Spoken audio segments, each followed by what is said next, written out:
सभी उम्मीद करते हैं मस्त होंगे, स्वस्थ होंगे। तो एक बार फिर से स्वागत है आपका अपने इस परिवार में जिसका नाम है जीके जीएस भाई अमित पांडे।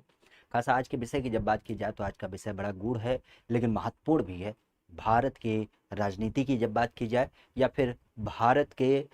प्रशासन की जब बात की जाए उसके लिहाज से यह विषय काफी महत्वपूर्ण है। ओवरऑल अगर देखा जाए तो आज सुप्रीम कोर्ट के द्वारा एक बहुत महत्वपूर्ण वर्ग के लिए एक विशेष फैसला सुनाया गया और इसके अनुसार ये बात कही गई कि अब आरक्षण का फायदा केवल उन वर्गों को मिलेगा जो उससे संबंधित होंगे। अर्थात सीधे तौर पे कहा जाए तो अब ऐसे लोगों को आरक्षण नहीं मिलेगा जो संबंधित वर्ग से संबंधित नहीं है या फिर जिन्होंने किसी दूसरे माध्यम का चुनाव किया है। तो थोड़ा सा इसके बारे में समझ लेते हैं कि आखिर मूल मकसद क्या है सुप्रीम कोर्ट का और आखिर ये विषय जन्म कहाँ से लेता है, कहाँ से इसकी शुरुआत होती है कि आखिर आरक्षण नहीं मिलेगा। सबसे पहली बात अगर करी जाए तो यहाँ पे आप देख सकते हैं हमारे यहाँ पे सुप्रीम कोर्ट के द्वारा ये फैसला दिया गया और ये फैसला ये दिया गया कि अगर कोई भी बच्चा जैसे आयु में छूट ले लेता है अलग अलग आरक्षित वर्गों के अनुसार, सामान्यतः आपने देखा होगा कोई भी फॉर्म वगैरह निकलता है तो उसमें उम्र सीमा की छूट होती है।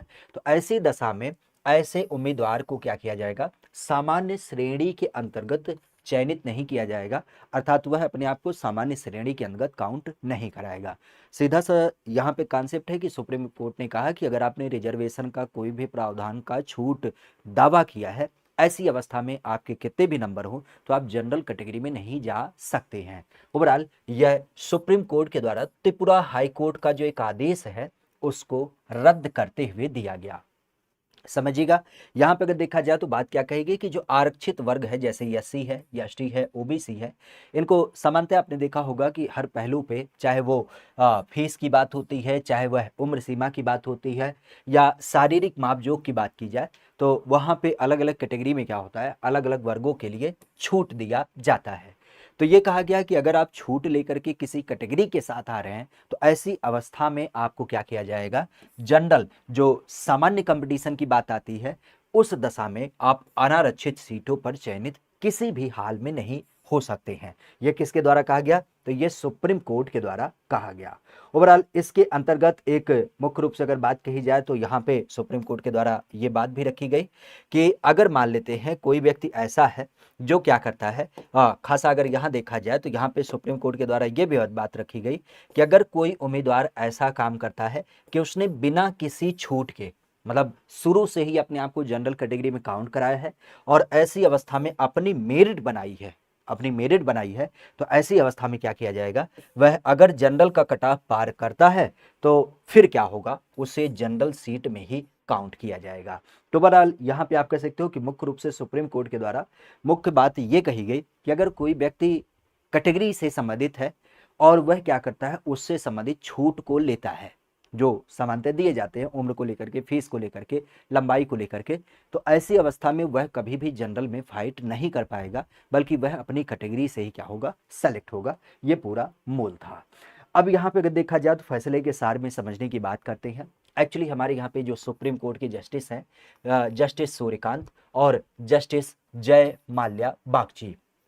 इन्हीं की बेंच थी और इन्हीं के सामने त्रिपुरा हाई कोर्ट का ये फैसला आया जिसके सापेक्ष कह सकते हो त्रिपुरा हाई कोर्ट के इस आदेश को इन्होंने क्या किया, पूर्ण रूप से रद्द कर दिया, जिसमें ये बात कही गई कि अगर कोई व्यक्ति अर्धसैनिक बलों में खास करके जो भर्ती होती है उसमें वह आरक्षण लेता है, और आरक्षण का मतलब क्या कि जैसे उम्र सीमा का लाभ लेता है, तो ऐसी अवस्था में यहाँ पे उनको क्या किया जाएगा, जनरल कैटेगरी में नहीं काउंट किया जाएगा, उन्हें किसी भी हाल में जनरल कैटेगरी में काउंट नहीं किया जाएगा। सुप्रीम कोर्ट ने त्रिपुरा हाई कोर्ट के इस फैसले को रद्द कर दिया। सुप्रीम कोर्ट ने यह बात भी यहां पे क्लियर कर दी कि ऐसा करना एक तरीके से कह सकते हो नियमों के खिलाफ है, क्योंकि भाई आप तो फॉर्म भरा रहे हो कैटेगरी के हिसाब से लेकिन उनका चयन कर रहे हो जनरल के हिसाब से, इसका मतलब जनरल वालों के साथ क्या हो रहा है, धोखा, अर्थात नियमों के खिलाफ है। ओवरऑल यहाँ पे देखा जाए तो सुप्रीम कोर्ट ने यह बात भी कह दी कि अगर कोई व्यक्ति आरक्षित वर्ग से संबंधित है जिसमें वह क्या कर रहा है, छूट ले रहा है, खास करके जैसे उम्र की छूट ले रहा है या फिर आप कह सकते हो कि फीस की छूट ले रहा है, तो ऐसी अवस्था में वह किसी भी हाल में जनरल में काउंट नहीं हो सकता। खासा अगर देखा जाए यह केवल कानून तभी लागू होगा जब भर्ती बोर्ड ने कह रखा है कि हाँ हम ऐसा करने के लिए तत्पर हैं, अर्थात भर्ती बोर्ड जब अपना नोटिफिकेशन निकालती है उसी टाइम पे वह कह दे तो ऐसी अवस्था में उसमें कोई दिक्कत नहीं, लेकिन आप बाद में इसमें कोई फेरबदल नहीं कर सकते हैं। ये सुप्रीम कोर्ट के द्वारा मुख्य बात कही गई। अब बात आती है इतना बड़ा मुद्दा आखिर निकला कहां से, तो ध्यान रखिएगा, अभी कुछ दिन पहले आपने सुना होगा हमारे यहाँ पे जो एसएससी होती है, इसी एसएससी के माध्यम से जीडी की भर्ती निकाली गई थी। एसएससी जीडी सामान्यतः आपने देखा होगा कि अर्धसैनिक बलों की जब बात करें तो उसमें बीएसएफ के, सीआरपीएफ के, आईटीबीपी के और एसएसबी, एनआईए, एसएसएफ और जो असम राइफल होते हैं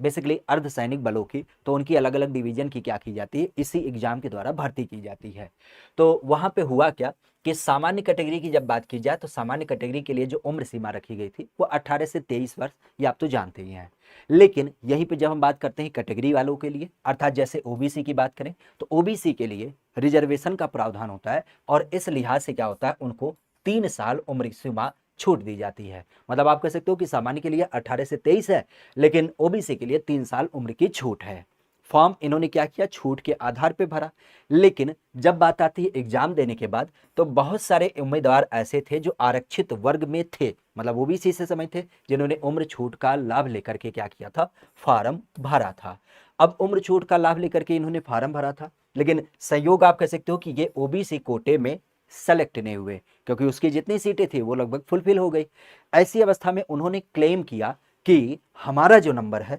वो सामान्य श्रेणी के अंतिम चयनित उम्मीदवार से ज्यादा है। मतलब आप कह सकते हो कि अगर जनरल की मेरिट 85 गई है तो संयोग से इनका नंबर क्या था, 87 था। तो ऐसी अवस्था में चूंकि ओबीसी की जितनी रिजर्व सीटें थे वो तो भर गई, तो इन्होंने कहा कि हमारा नंबर ज्यादा है, तो आप ऐसा करिए भाई, जनरल के जो अंतिम कट ऑफ है उससे तो हमारा ज्यादा है, तो ऐसी अवस्था में हमें जनरल में काउंट कर लीजिए। तो इसी बात को लेकर के ये कहां चले गए, कोर्ट चले गए, क्योंकि इनका चयन अपनी कैटेगरी में हुआ नहीं, तो इन्होंने कहा कि हम जनरल में सेलेक्ट होने के लायक हैं, आप हमें जनरल में सेलेक्ट करिए। तो इसी बात को लेकर के कह सकते हो ये कोर्ट गए, और इस आधार पे जब हाई कोर्ट गए तो हाई कोर्ट में एक याचिका दाखिल करी, और हाई कोर्ट की ये जो याचिका दाखिल करी उसके आधार पे उन्होंने अपनी बात को रखी, और यहाँ पे कहा कि हमारा चयन क्या होना चाहिए, क्योंकि अगर देखा जाए तो हमारा नंबर ज्यादा है, और इनकी बात में दम भी था। लेकिन यहां पे अगर देखा जाए तो हाई कोर्ट ने क्या किया, 2010 का एक जितेंद्र कुमार सिंह बनाम उत्तर प्रदेश राज्य का फैसला है, और इसी का हवाला देते हुए क्या किया, इनके पक्ष में फैसला भी सुना दिया। मतलब हाई कोर्ट त्रिपुरा ने इनके पक्ष में क्या किया, फैसला भी सुना दिया। अब जब फैसला सुना दिया गया तो फिर बाद में क्या हो गया, यहां पे केंद्र सरकार के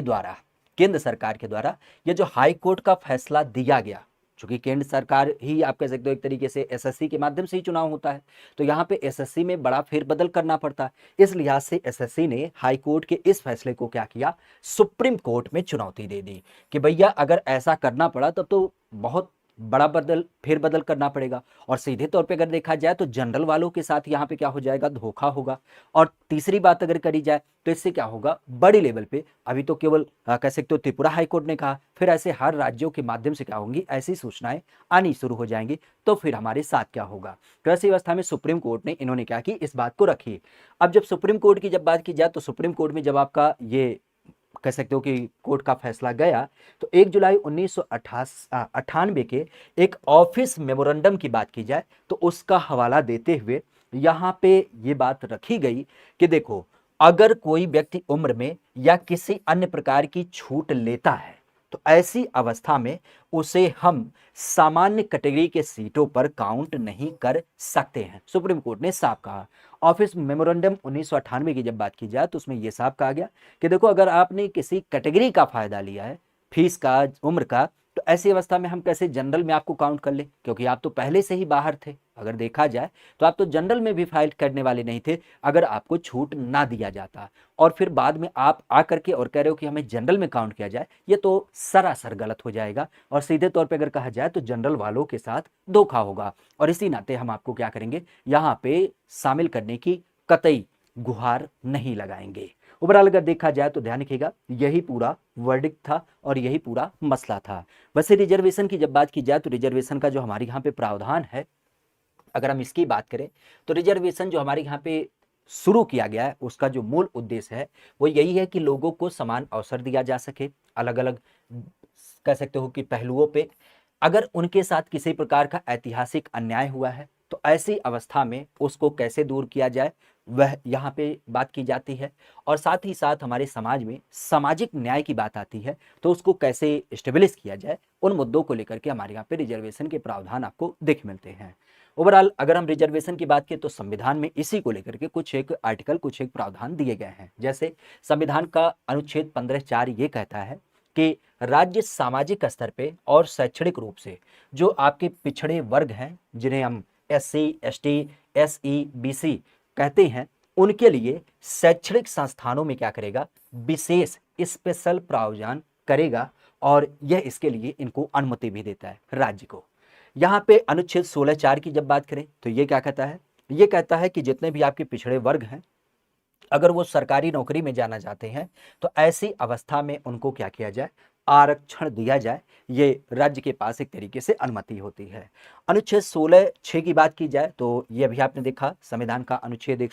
संविधान का संशोधन 103 हुआ, जिसके अनुसार क्या कहा गया कि अगर कोई व्यक्ति आर्थिक रूप से कमजोर है, EWS, तो ऐसी अवस्था में यहाँ पे सरकारी पदों पे नियुक्ति के लिए उसे क्या होगा, आरक्षण दिया जाएगा। और जिसमें आपने देखा होगा कि 10% का आरक्षण दिया जाता है। ओवरऑल यही पे अगर देखा जाए तो संविधान का अनुच्छेद 330 और 332 है, ये भी रिजर्वेशन के बारे में चर्चा करता है, लेकिन इसका रिजर्वेशन दूसरे पहलू का, मतलब आप कह सकते हो कि जो हमारे यहाँ पे लोकसभा है और जो राज्य विधानसभा है, तो इसमें भी SC और ST सीटों को कैसे भरा जाए, उसके लिए रिजर्वेशन का जो एक प्रावधान आता है वह आपके संविधान के अनुच्छेद की जब बात की जाए तो संविधान के अनुच्छेद 330 और 332 के माध्यम से देखने मिलता है। तो रिजर्वेशन के अलग अलग पहलुओं को लेकर के हमारे संविधान में कह सकते हो कुछ एक प्रावधान भी दिए गए हैं। ठीक है, तो ये मुख्य रूप से ध्यान रखिएगा। ओवरऑल ये एक बड़ा मुद्दा था देश के हित की जब बात की जाए और देश के अलग अलग विषयों की बात की जाए, और वाकई अगर देखा जाए तो एक क्रूशियल मुद्दा था, क्योंकि ऐसे आधार पे बहुत सारे लोग क्या कर सकते थे, दावा कर सकते थे। तो यहाँ पे सुप्रीम कोर्ट ने खास करके इस एक वर्ग को यहाँ पे समझाने का प्रयास किया कि अगर आप किसी एक स्पेशल वर्ग से आते हैं, किसी भी छूट के दावे के साथ आते हैं, ऐसी अवस्था में आपको हम जनरल कैटेगरी में शामिल नहीं करेंगे। स्पष्ट रूप से यह बात कही गई, जब तक आपका जो नोटिफिकेशन है उसमें ऐसी बातों के ऊपर कोई चर्चा नहीं करी गई है। ठीक है, तो एक बड़ा सूचना था आप सबके हित में। खासा ध्यान रखिएगा। यूपी जीके के लिए सिद्धार्थ बैच आप देख सकते हैं जो आपके एप्लीकेशन पे उपलब्ध है, GK GS by Amit Pandey.